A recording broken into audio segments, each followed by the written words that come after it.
authentic conversations about ourselves and our community, exploring topics that uplift and inspire us. From personal growth to social change. So grab your teacup and get ready to join the conversation.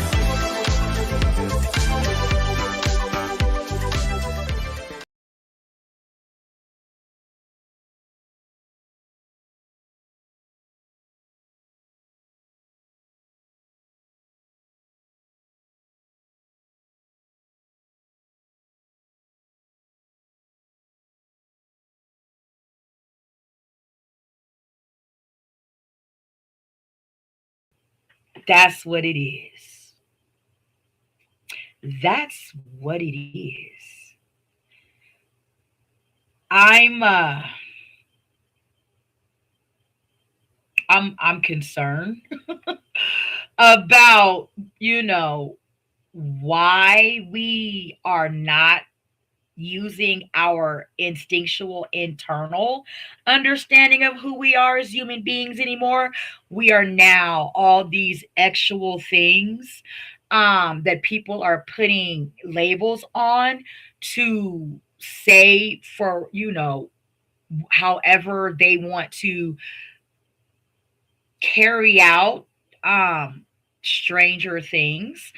And so I'm just concerned, but I can tell you this for sure.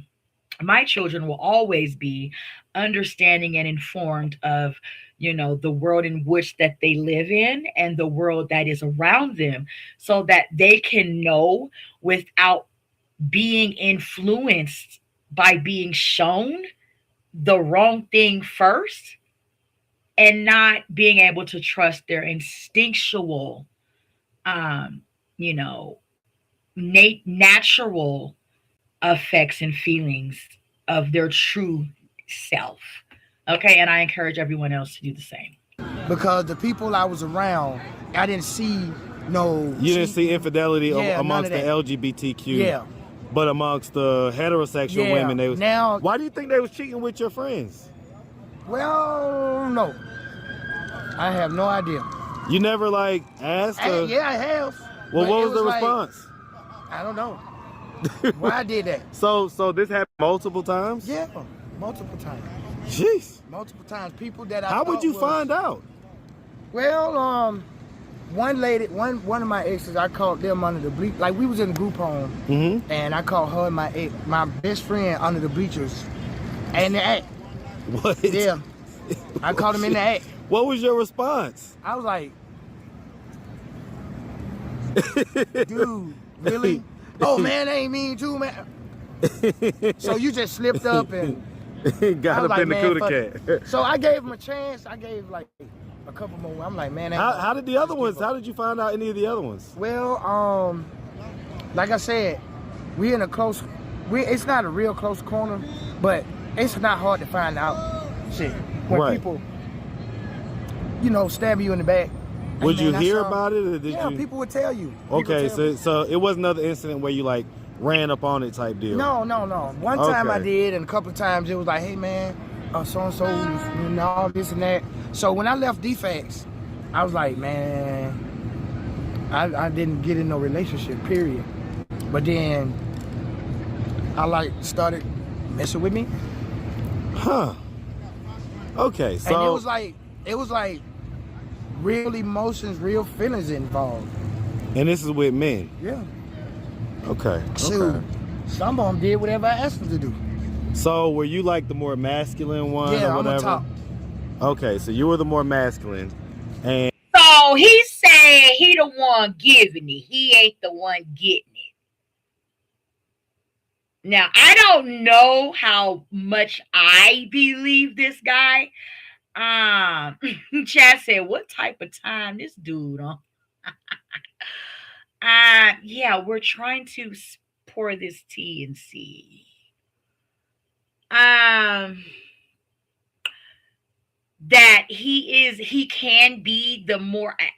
I really want to try to unpack understanding where he might be coming from, even though I'm already traumatized my dang self from the fact that he went from just having experiences as an 18-year-old with his girlfriends cheating on him to wanting to now pursue men, because that's a very young age to say women, all the way cannot and will never ever, I can never trust women again at 18 years old, and say for that reason I want to now, explore men. He did say that he always was curious to, kind of fool around with the other, with this, excuse me, with the same ex, sex. So, yeah.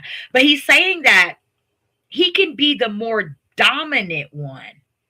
So when there's two men together, I know men take hormones to give them more estrogen and to come off more feminine.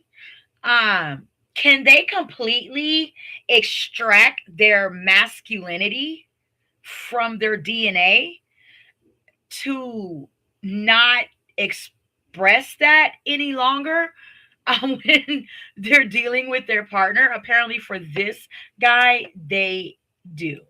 Okay. And they would be the feminine Yeah. ones. And so when did it go to you dealing with men, Trans. right, men that dress Well, like, or whatever, I like came women? downtown before the pie closed, and I saw this trans. I thought it was a real woman at first, cause this like I ain't know nothing about trans. I just thought it was all gays. Right. And I saw this. I mean, she was fine as hell. And then when I found out she was a man, I was like, damn, what the fuck? And then I was like, So when shit. you approached her as a woman, was you gay then? No, I didn't approach her. I walked past her. I was like, Okay, so even though you was gay, you was still attracted to well, I saw feminine aesthetic? I didn't know there was a man.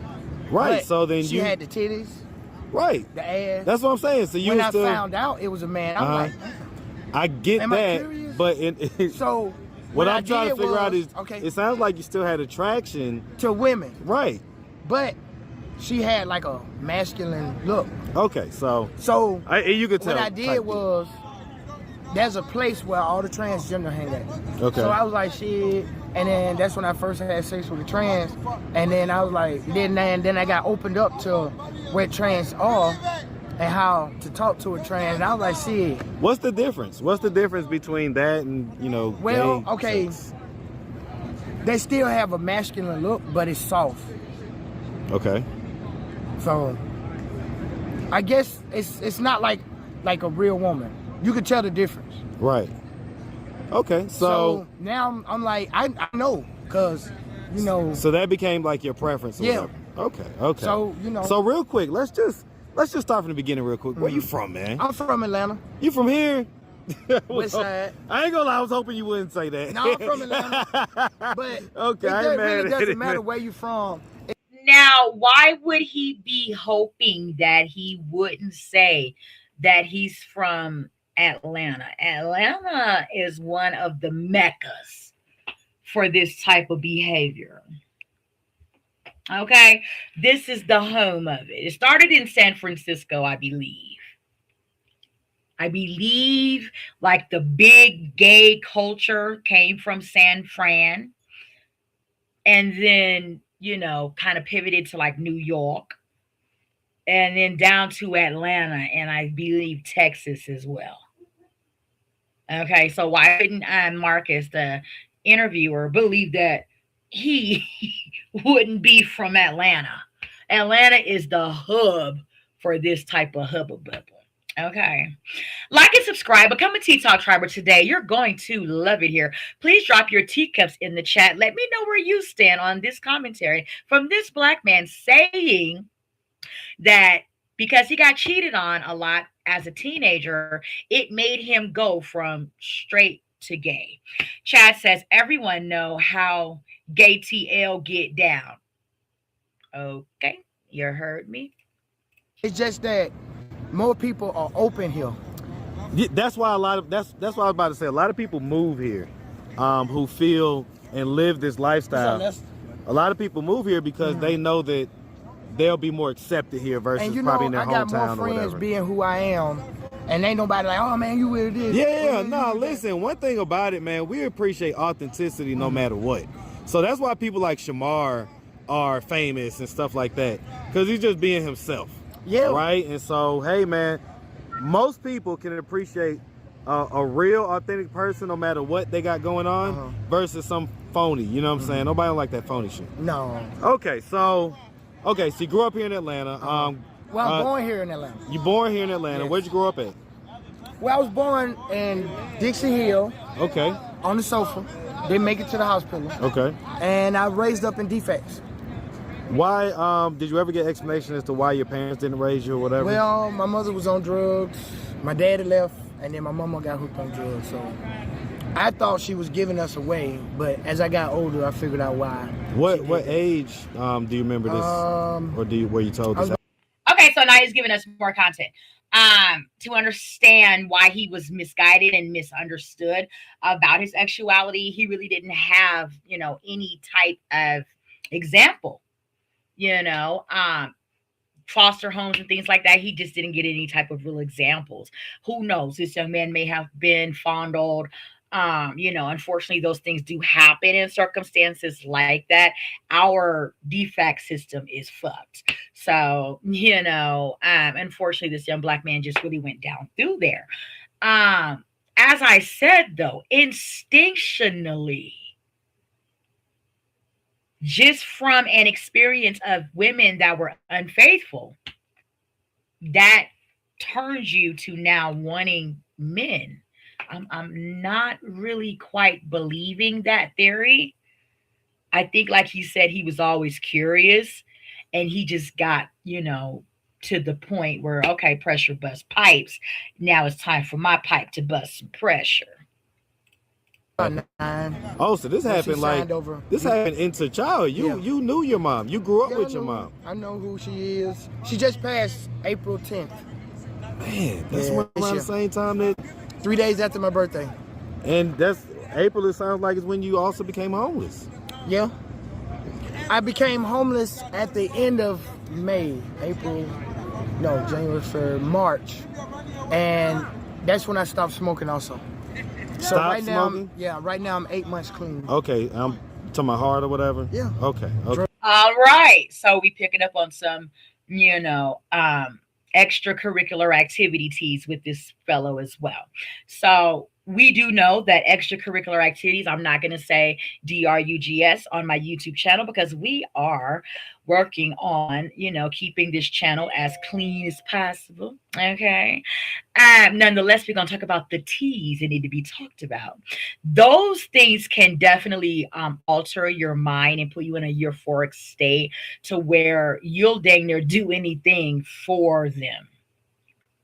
And, sucking, gawking can become something that you do to satisfy your habit. Okay, so congratulations to this young man on his clean journey. We're going to pray that, he gets the help and services that he needs in his community to hopefully stay on the better path of life, of not falling into these unfortunate pitfalls.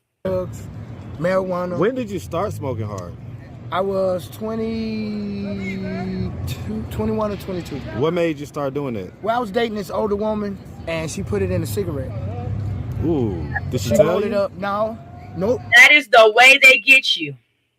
So please be very careful with the social circles and people that you're hanging around that are seedy and unsavory, because they will do things like that to you. They will lace you, and your bootstraps will come completely untied. So please, T-Talk Tribers, I love y'all over here, and I want to see y'all safe and staying sipping. I ain't know what the fuck was going on. That's wild. So I kind of, after several months, she came and told me, and then I was like, man, you lying. Because I'm still smoking weed, but it ain't really getting me high like it used to. So one day I experimented, and I had that same feeling. Wow. So one day I was scrounging around for cans, and I hit her in the head with a shitty diaper. You got hit in the head with No, I hit her in the head with a shitty diaper. Oh, shit. Yeah. I was digging in the trash can for cans, right? So is this your first time being homeless or whatever? Not really. Okay. Okay, so this has been like something that's been This on is and like off. my third, maybe fourth time. Wow. Because I'm always staying with somebody, but this would be my first time with my name on the lease as head of household. Wow, at 45. Yep. Oh, Okay. Blackman. We got to stop just going and doing anything. Thanks for watching. Remember to show your support by liking, subscribing, and sharing. It's a blessing. Keep your teacups filled and ready for my next upload. Until then, stay inspired and remember, always stay dipping.